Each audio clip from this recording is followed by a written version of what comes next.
style. Thank you. Let's see if it works. It's a little delay. All right. Yes. All right. Okay. Hi, everybody. My name is Dr. Karlyn Emile, and I'm the CEO of Global Advocates and Allies. So, how did I come from public health to animal well-being? Well, being the recipient of the benefits of owning an animal, I felt it was my duty to sort of promote the fact that pet ownership could be another social determinants of health.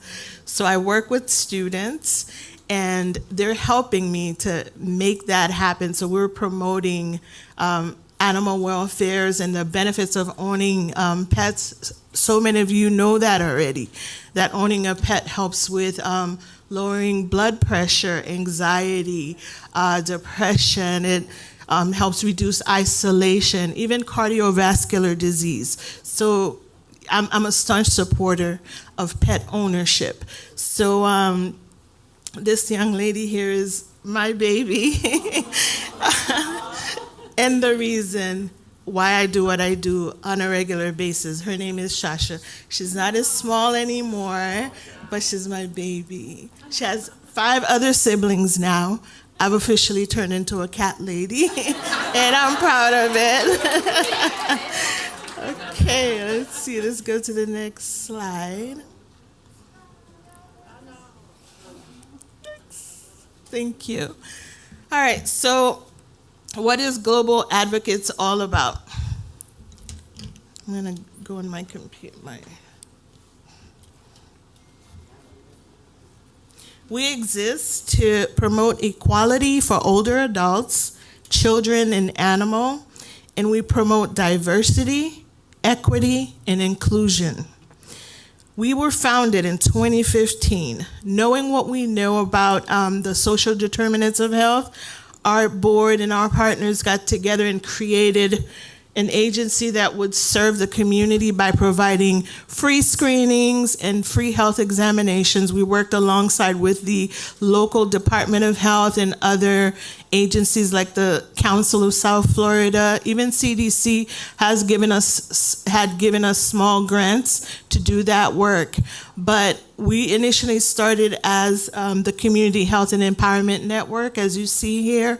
But during the pandemic, a lot of our clients and participants started asking us for pet food, dog food. We didn't even know that they had animals.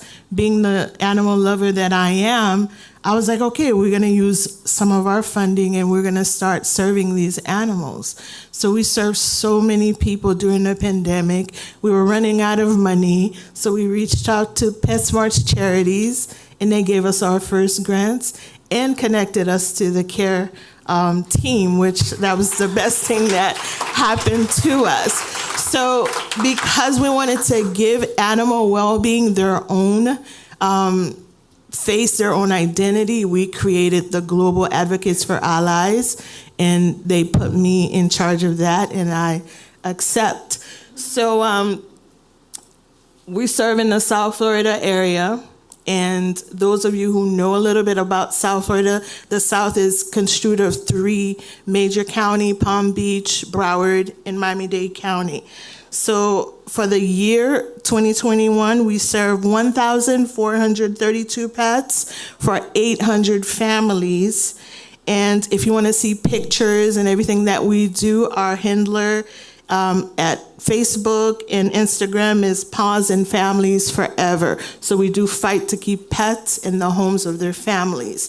So we don't only give pet food out, we look at each individual case and we help these people to be in space with their animals. If there's food that they need, we give them food. If it's vet assistance, when we have funds, we give them money. If they need a job, we do workshops where we can help them find jobs. Next slide, please. Okay, so what are some of the obstacles that we face? Like everybody else here. In 2019, we did a survey with our local participants, and we found that the top 3 answers were pet housing limitations, like landlords not allowing pets into the houses, so we have to do advocacy. Pet house landlords asking for down deposits, so when we have funds, we help with that as well. People losing their incomes during the pandemic or after or before. And the last thing was pet upkeep. A lot of people have had to give up their animals because they can't take care of their vet bills, they can't feed them. So we jumped in that space and we say, yes, we want to do that. And it's one of the most rewarding things that I do. I teach as well, and I try to change the minds of my students to kind of, what are you going to do after this master's with public health? You want to be a vet? And we need Black vets in South Florida. And I think Dr. Clark has given a whole lot of information to one of my students. So there's 2 of them now who wants to continue their education and become a Black vet.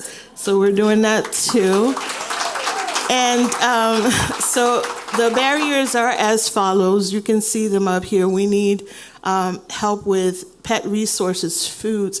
Although we have local food banks, pet food banks, who help us with buying food at very little cost. Sometimes we need transportation to take the food to the families. We need transportation to go pick up that food.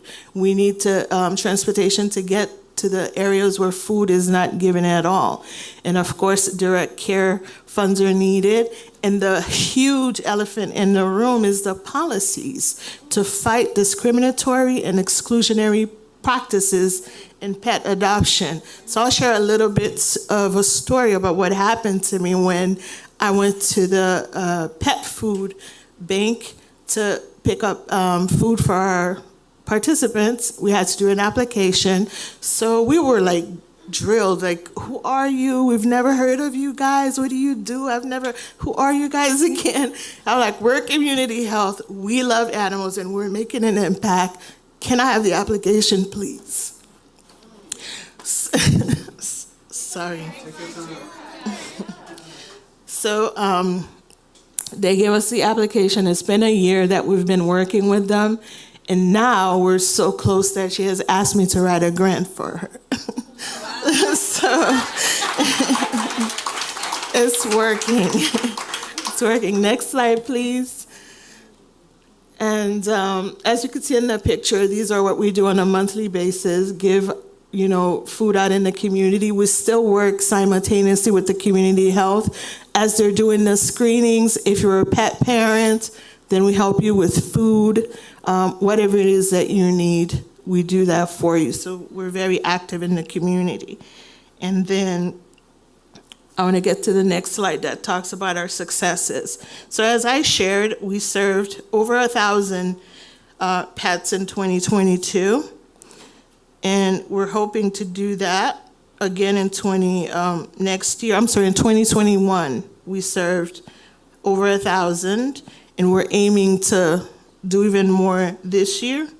We've assisted 23 pet parents with obtaining jobs. We have a lot of partners who, especially AARP, since we serve older adults, and being that I'm the director of AARP too, so we get these people into the program and find them part-time jobs so they could find food. A lot of them come back and work for us, even if it's per diem or in a contractual basis. So we help them become entrepreneurs to have their own, not nonprofit, but their own organization so they could come back and serve and volunteer for us. So these are all the successes that we've had. And next slide, please. And again, we have a lot of partners. We refer people to spay and neuter services, and vaccination is big because we know the importance of vaccination. Here are some other barriers that grant makers rarely support small grassroots organizations. I was taken aback when PetSmart's charities chose us to give us, actually they funded us 3 times. And of course we need a vehicle to get, to where we need to go to get food. Paid staff, it's only me and someone else, and I'm like begging everybody, interns, volunteers, to help me every day and not pay them.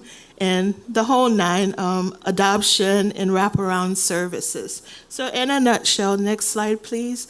That's who we are, that's what we do. We want to continue doing it, and we do appreciate the help and support of C.A.R.E.